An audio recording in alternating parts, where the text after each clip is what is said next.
Salam Rahayu, salam Nusantara, dan salam persaudaraan. Iya, ini selamat malam saudara-saudaraku. Iya, malam ini saya akan ikut nimbrung ya tentang kekacauan yang lagi ramai. Kekacauan apa ini? Ya, masalah Mamak Gufron. Ya, enak ya tempatnya ya.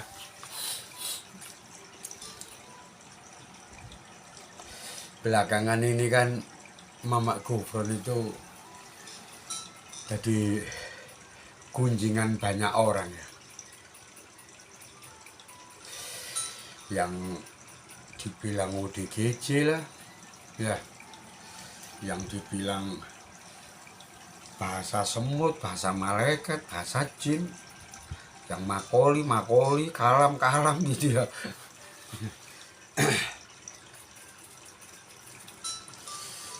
Gini saudaraku ya, saya nggak bela ya, karena saya sebenarnya kan nggak ikut campur urusan itu.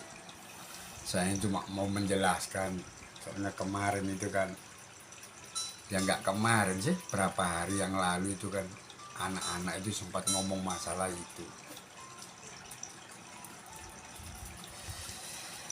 Beliau ini biar bagaimanapun itu kan ulama NU ya, apalagi di kanan kirinya beliau ini kan kita tahu sendiri ya, ada Tengku Kori, ada Kiai Imad, ada Tupo Kusmoki ya, terus ada Gus Ali Yusuf ya, Gus Ubed.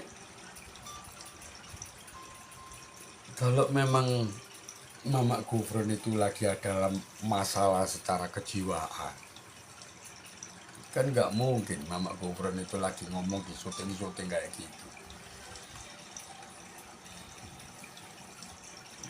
Ya itu sudah pasti akan menambah kegaduhan ya.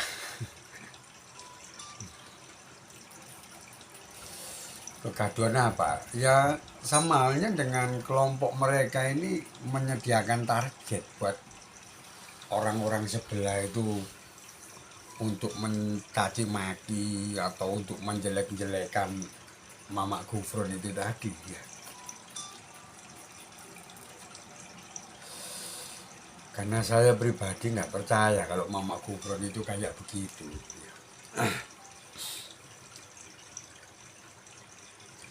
Ya mungkin beliaunya itu sekarang lagi maca ya. Kalau orang Jawa bilang itu maca. Maca itu berdandan ya. Mulai dari ucap pengucap, nah tingkah laku sama tumindaknya itu wis apa ya, kalau bahasa Indonesianya itu mulai dari ucapan, perilaku sama tabiatnya itu sudah hampir mirip kayak orang yang ya orang nggak waras begitu.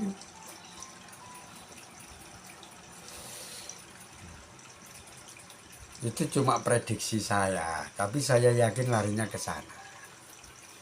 Karena ulama NU itu sekelas beliaunya ini, mohon maaf ya, nggak seperti kalian gitu. Hampir nggak ada yang goblok, jenius semua. Harapan saya sih jangan sampai kalian semua ini malu untuk yang kedua kalinya. Dulu kan pernah ya, kalian semua dipermalukan sama Kang Mas Agil Sirot. Masih ingat itu? Yang Kang Mas Agil Sirot ngomong begini, kalau kalian mau jadi orang Islam yang benar, makanya jangan pelihara jenggot. Karena orang Islam itu kalau jenggotnya makin panjang, ya otaknya pasti makin goblok. Ya, masih ingat ya sama itu ya? Pastilah kalian semuanya ingat. Coba kalian nalar, apa iya orang sekelas Kang Mas Agil Sirot itu sampai keladuk omongan kayak begitu? Apa itu Pak Degaduk omongan? Kelepasan ngomong. Iya. Kok kayak omongannya anak umur 9 tahun. Wah. Iya toh, waktu itu wah diserang nggak karu-karuan Kang Mas Agus Sirot itu, iya kan? Memang si Said itu, si Agil itu, si Sirot itu ya nggak ngerti. Mbah Masari itu juga punya jenggot. Ada Ratu saya Kolil Bangkalan juga jenggot. Nah, banyak sekali. Bahkan Rasulullah sendiri itu loh juga jenggot. Punya jenggot gitu. Masih ingat itu kan? Itu peristiwa apa sih waktu itu? Waktu itu kan peristiwanya gara-gara ada orang ngomong katanya Wali Songo itu nggak ada. Kan gitu tuh. Lah, wakilnya semakin rame, terus ada yang keceplosan ngomong. Lah wong Wali Songo itu loh semuanya pakai jenggot. Semuanya pelihara jenggot. Ya, memang si Agil Sirot ini ya Agil ini nggak ngerti dah ini. Kalau wali-wali itu semuanya juga jenggotan kan gitu. Nah di situ kan kalian baru ditertawakan. Ya. Kemarin katanya Wali Songo nggak ada. Sekarang Wali Songo dipakai alasan semua Wali Songo pakai jenggot. Ya apa sih? Nah, kalian dijebak tuh sama omongan yang kayak gitu. Betul? Kejebak tuh kalian.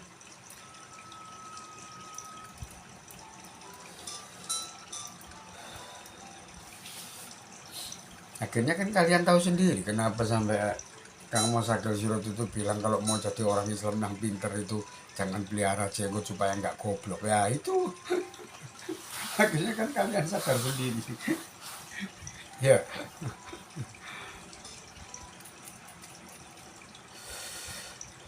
Nah, sekarang kita kembali ke Mama Gufron. Mama Gufron bisa bertingkah laku seperti itu kan sebenarnya kalau kalian mau teliti ya pakai ini ya pakai kecerdasan intelektual ya, pakai IQ ya, jangan pakai emotional quality atau spiritual quality dulu, nggak usah itu, pakai IQ-nya aja. Coba perhatikan yang dilakukan sama Mama Gufron itu, yang bisa bentak-bentak malaikat, yang sudah dapat tanda tangannya Rasul, ya, yang bisa bicara sama malaikat, bisa bahasa semut. Itu kan hampir sama dengan yang kalian puja-puja itu loh. Betul nggak? Di kalangan kalian kan ada yang kayak gitu. Bisa bentak-bentak malaikat munkar dan nakir. Ya, betul? Terus ada pedagang kacang yang dikasih lembaran surat, terus nanti kalau kamu ditanya sama malaikat nggak usah kamu jawab, kamu tunjukkan aja loh. Coba, kan Mama Gufron itu kan kayak disamakan dengan itu ya,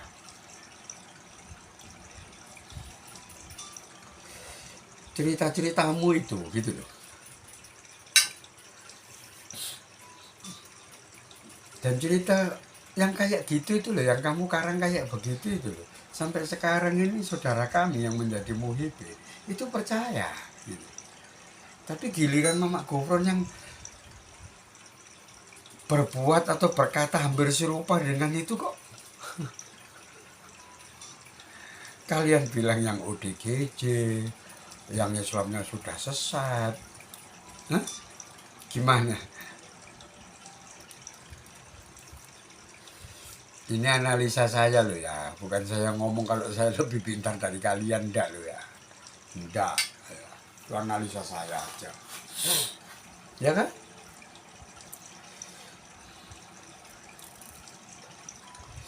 Belum lagi yang di sana itu, ya siapa itu? Yang kalian bilang air kencingnya bau wangi, yang kesana kemari nggak pakai baju itu loh. Ya. Terus kalau punya rokok ditaruh di sini, kadang ditaruh di sini, ya ditempelin begini rokoknya itu ya. Terus satunya itu lagi, siapa itu? Nggak usah tak sebut nama ya, yang biasanya tiduran terus minta dikipasi. Ya. Yang waktu itu nyanyi agrahan sama Bebsa itu, yang Siti Aisyah mandi di kali terus wak wak wow wak wak wow kayak gitu itu. Kalian masih inget ya? Yang kayak begitu itu kalian wali-walikan. Kalian bilang yang macet tuh, yang keramat, yang ini, yang itu. Tapi giliran Mama Gubro berbuat kayak begitu, apa kalian perlakukan dengan cara yang sama? Hati-hati loh ya, ya, jangan sampai kalian dipermalukan lagi kayak kasusnya Kang Mas Agil Sirot itu ya.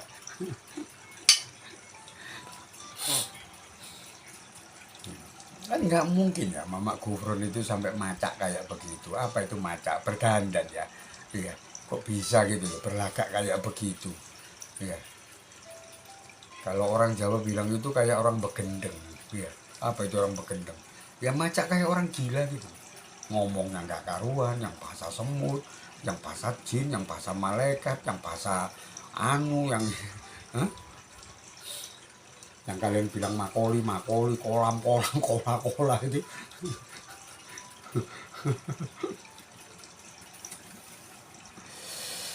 Gimana? Kalau nanti suatu saat ternyata itu seperti itu gimana? Ternyata sama Mama Gufron dibalik.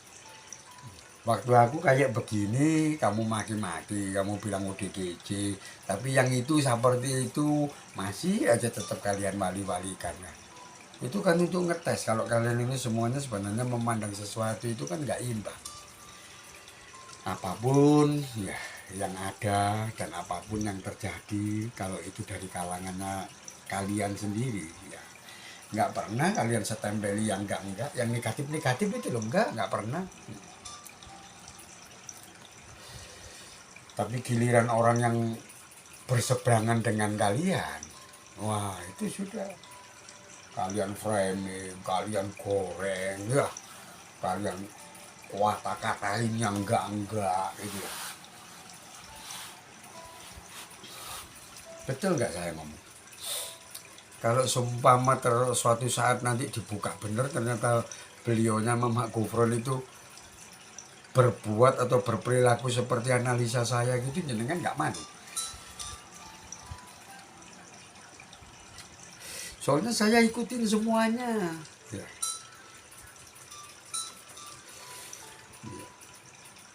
YouTube-nya Mama Gufron itu saya ikutin semuanya. Waktu Mama Gufron ngomong masalah sorban itu dari dulu itu bukan begini, di kanannya ini ada Tengku Kori, di kirinya itu ada Kiai Iman. Masa iya kalau Mama Gufron itu berbuat kayak begitu sama Kiai Iman, sama Tengku Kori, sama tuh Bagus Moki, ya sama Syekh Alwi itu terus nggak di cut atau dimatikan videonya atau gimana, masa iya? Ya jelasnya kan beliau-beliaunya malu itu. Kok Mama Gufron jadi kayak begini? Wah ini kan nanti jadi sasaran caci makian orang-orang ini. Nah, beliaunya sendiri itu loh pemimpin pondok unik. Pondok iya loh. Di situ ada Gus Ubed. Gus Ubed aja pintarnya kayak begitu. Masa iya Mama Gufron itu kayak begitu? Nah ini nih saudaraku ya.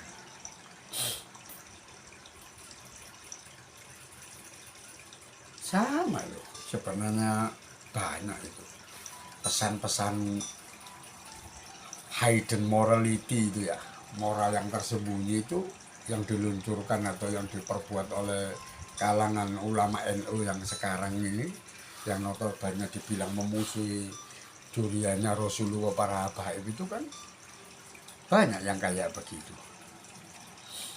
Kayak Gus Fuad kemarin waktu ketemu sama Pak Ganjar kan juga ngomong begitu. Pak Ganjar ayo ke planet, ditunggu sama Bunya ini, soalnya Bunya ini sudah dapat dawuh dari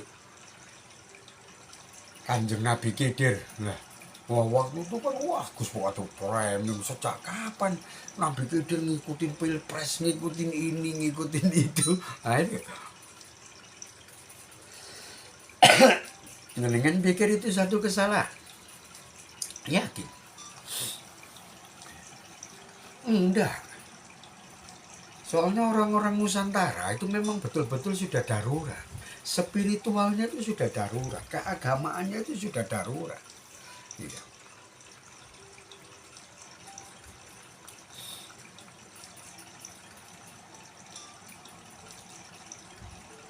Orang-orang akar rumput ini paling seneng gitu loh. Kalau diceritain dongeng-dongeng yang kayak begitu tuh mereka seneng banget dan itu dianggap beneran gitu. Iya kan? Itu dianggap beneran.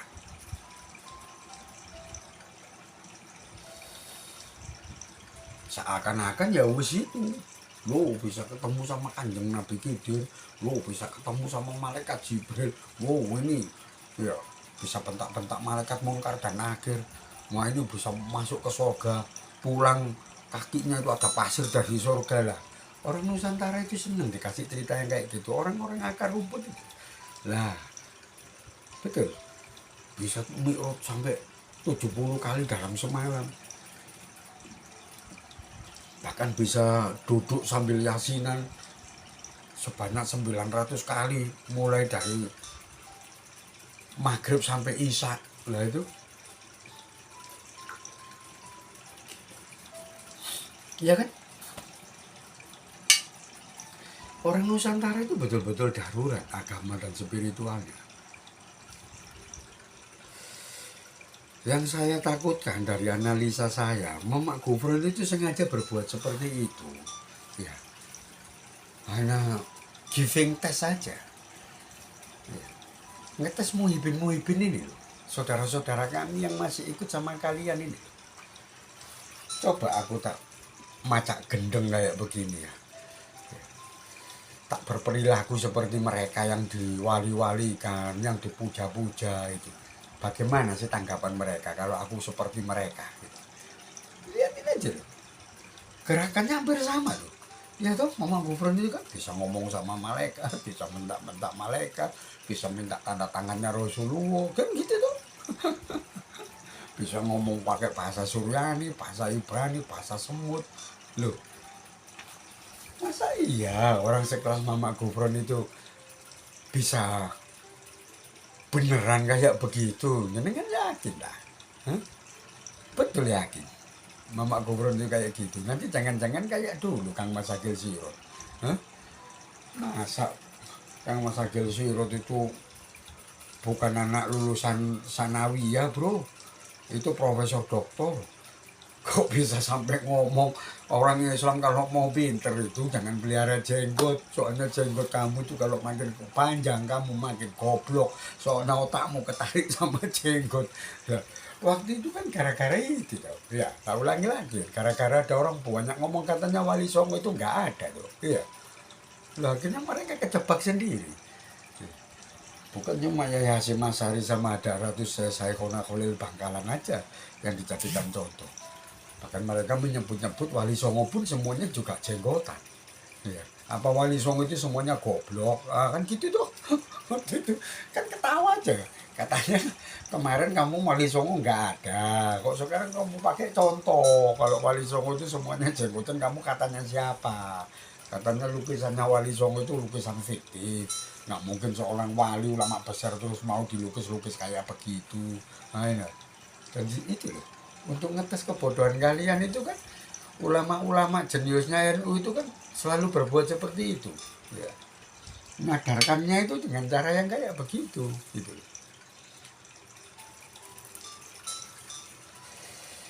Paham ya? Iya. Ayo gimana suatu saat kalau Mamak Gufron itu ternyata berbuat yang ya sama dengan Kang Mas Agil Sirot. Ya, cuma versinya aja lain, tapi arahnya itu sama gitu loh. Mungkin Mama Gufron bilangnya begini, kalau orang gendeng kayak begini kamu percaya, ya wis aku tak jadi gendeng kayak itu wis. Kamu percaya enggak? Lah ternyata enggak. Kalian penilaiannya beda. Ya giliran dari kalangan kalian, tetap aja kalian wali-walikan, kalian kutub-kutuban, kalian majedub-majeduban. Ya kalian bilang ulama sufi, ulama majedub, ulama apa? Wali malamatiyah atau enggak karu-karuan ya kalian. Selatan masih terus kalian dewa-dewakan. Tapi giliran Mamak Gufron yang hampir serupa sama mereka, Kenapa kalian umpah-umpah gak karuan, kalian tadi maki gak karuan, kalian bilang ODGJ, kalian bilang ini, kalian bilang itu. Hah? Gimana yuk? Ya, mohon maaf ya Mama Gufron ya. Seandainya apa yang saya ucapkan ini benar, itu yang jenengan lakukan, saya mohon maaf ya. Saya bukan membongkar apa yang sedang jenengan lakukan, enggak. Saya kan cuma nganalisa aja ya. Karena betul saya nggak percaya kalau orang sekeras Mama Gufron itu bisa berbuat dan berperilaku kayak begitu. Ya, bukan saya bela, saya kan udah bilang saya nggak tahu urusan sama jenengan-jenengan semua. Kan jenengan ribut sendiri ya.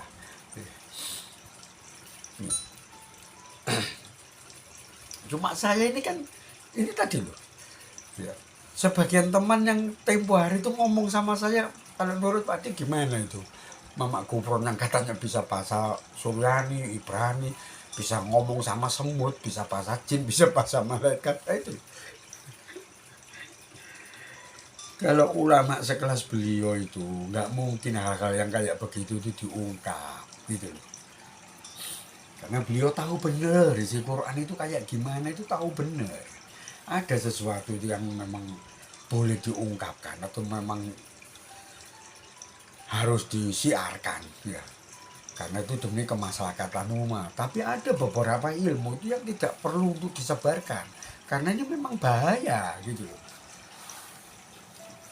Lah iya, masa orang sekelas Mama Gufron terus nggak ngerti seperti itu. Lawang saya aja ngerti kok. Iya. Dengan semua nggak curiga kalau sampai Mama Gufron ternyata seperti itu. Ya apa?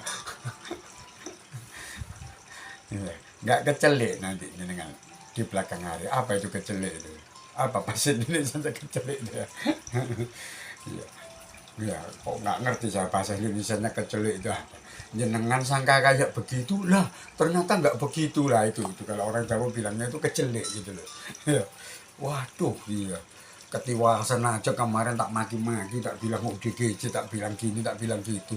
Ternyata beliaunya itu nggak kayak begitu. Ya wis persis kayak Kang Mas Agil Sirot itu. Dulu waktu Kang Mas Agil Sirot ngomong kayak begitu masalah jenggot itu saya ketawa aja. Ya karena saya tahu nggak mungkin sekelas Kang Mas Agil Sirot itu sampai nggak ngerti masalah jenggot, sampai nggak ngerti masalah itu, gitu loh.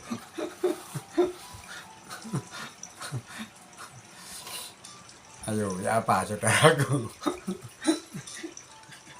Jangan nyesel ya kalau sampai omongan saya itu benar. Ternyata Mama Gufron seperti itu cuma maca aja. Orang Jawa bilang itu maca gendeng gitu, kalau orang Surabaya bilang ya. Itu bahasanya orang Surabaya. Iya, iya. Kayak wong begendeng ya. Bukan gendeng tapi begendeng. Iya, bukannya gila. Iya. Tapi ya itu tadi loh, macak gila itu tadi loh. Ngomongnya ngawur nggak karuan itu, paling peletot nggak karuan gitu ya. Iya. Ya, ternyata kalian kemakan, kalian tanggapi. Kalian bilang, oh ini gurunya si Ubed itu ini, oh ini gurunya si Imad itu ini, oh ini yang dijadikan panutan sama si Kori itu ini. Lah itu kan takutnya itu gitu loh. Kalian kegiring ke sana. Gitu. Karena apa ya? Bagi orang-orang semacam Mama Gufron, Yai Imad, Tengku Kori itu bagus mogi ya. Gus Fuad Klere, termasuk Gus Abbas. Beliau-beliaunya ini kan sudah mengerti algoritma dari ini loh, akal pikiran dan apa konservatif views yang kalian punya ini, beliaunya itu sudah paham gitu loh. Pandanganmu itu mesti begini, mas, nggak mungkin enggak. Kalau sama orang yang berseberangan sama kalian, pandanganmu mesti begini, terus nggak mungkin enggak gitu. Makanya terus dibikinkan sandiwaraan yang kayak begitu itu kan. Ya itu takutnya tuh, wah ternyata bener Mama Gufron itu nggak kayak begitu. Iya, beliaunya seperti itu ternyata untuk mengeledek kita aja ya. Iya. menyamakan dengan kegilaan yang selama ini kita percaya, gitu ya. Ya saya doakan aja ya, mudah-mudahan tidak terjadi seperti itu. Tapi mohon maaf, saya yakin ya pasti seperti itu. Analisa saya pasti seperti itu ya. Kita lihat aja nanti ya. Salam Rahayu, ya. Salam Nusantara dan salam persaudaraan.